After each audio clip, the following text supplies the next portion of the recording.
Greetings, friends. The Christian liturgical calendar is a lovely way of revisiting some of the key attitudes or postures of the heart that come through the biblical stories. And one of these that we remember at this time of Advent is the attitude of Mary as she heard the news that she would conceive Jesus. And after her initial understandable hesitancy, she responded with, "May it be with me as you have said." And Mary is a wonderful symbol to us. It's easy to simply think of her as a special, unique figure in history who was chosen to bring Jesus into the world back then. And to leave this as simply a historical narrative is to miss the profound call that this holds for us here, now, at this time. We need to open to the possibility of hearing how this speaks more directly to us. How can we hear this annunciation as an invitation to us, as Mary did? The contemplative singer-songwriter Alana Lewandowski sings, "We are Bethlehem. We are Mary's yes." And so what does it mean to be this yes? To respond with, "May it be with me as you have said." This response of yes can mean a number of things, and I just want to explore a few today. Each of us has a sacred calling to give expression to Christ here and now through this life that we embody.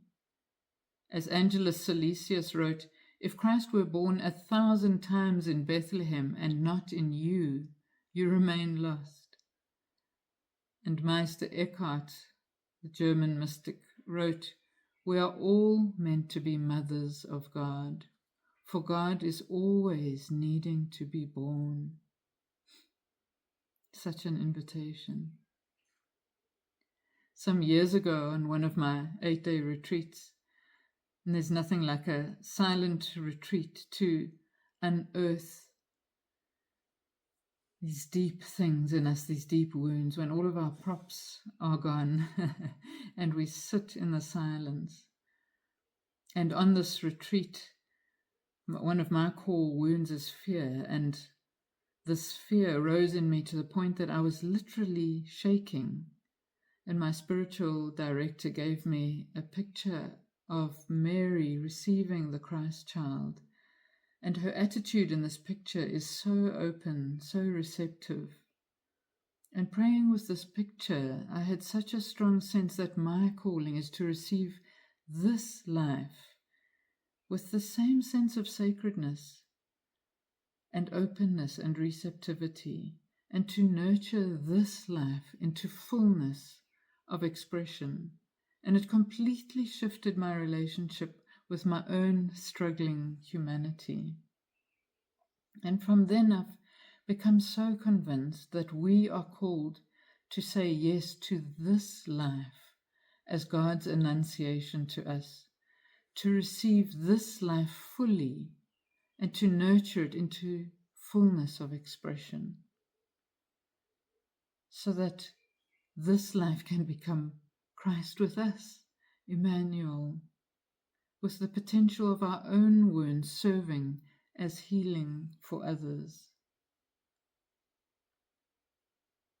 So Mary symbolizes that in us which can consent to all that this life contains, in spite of initial hesitance, in spite of awareness of our smallness and weakness, the difficulties and blockages. God has already said yes to your life because you are. You are God's annunciation because you are. Our task is to receive this yes and to live it as fully and wholeheartedly as we can. And to me, this is the meaning of that verse in Philippians 1, verse 21, "For me to live is Christ." And this means yes to it all, to the full shape of who we are, not just an idealistic figure. That's just a complicated, subtle way of saying no. May it be with me as you have said, fear and all, pain and all, frustration and all, frailty, vulnerability, brokenness. Let it be. Saying yes also means opening fully to this moment, however it appears, and in this way opening ourselves to what can emerge from this moment when we soften and open ourselves to divine possibility.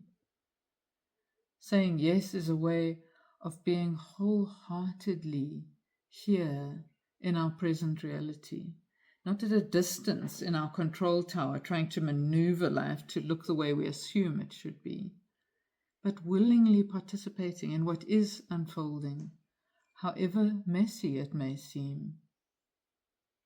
It means letting go of the expectation that this moment should be any specific way or feel other than it does, letting it unfold just as it is. This is ongoing work for me and something I need to keep being reminded of, because the habit of getting into my control tower and trying to maneuver my outer and inner terrain is so strong. And now here an important distinction needs to be made. I'm not meaning agreeing with everything that happens, saying yes to injustice or the status quo. But what I'm talking about is living from a place in us that is not caught up in our control tower with its small, limited perspective and narrow agendas.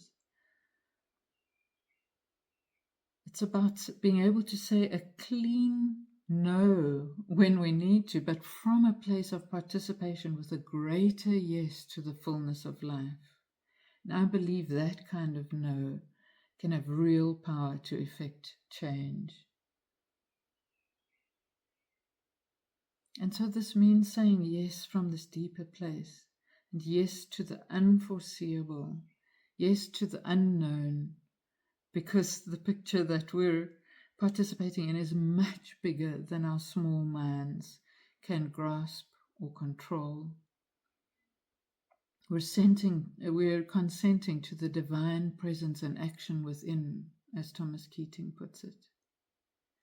And this is a way of offering ourselves to being participants in a bigger unfolding than our small agendas for our lives, and saying yes to the flow of grace that moves in a much deeper way than our life circumstances, that sustains us and holds us in the ocean of mercy as we say our yes to love having its way with us.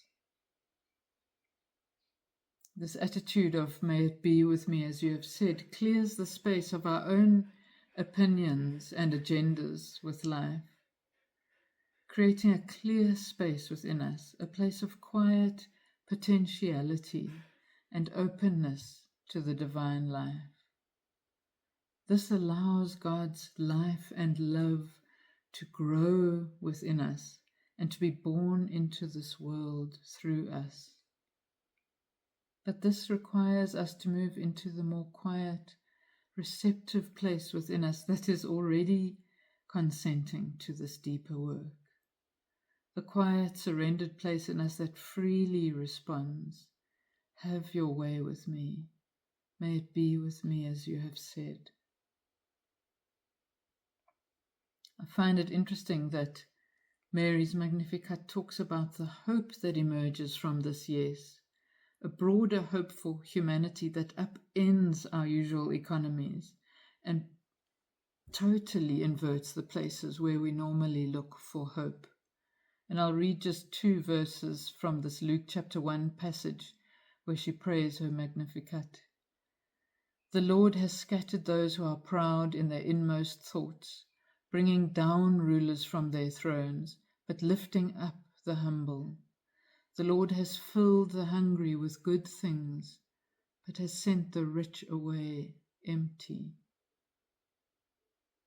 The renewal of hope, the birth of Christ, comes from the least expected places, the undervalued, the disempowered, the seemingly empty and hopeless. This total inversion of our human economies, the surprising form of hope, is echoed throughout the life and teachings of Jesus, and is what our world is so desperate for. So may Christ be born in us anew this Christmas season, as we open our beings to the divine presence and action within us, echoing with Mary, "May it be with me as you have said."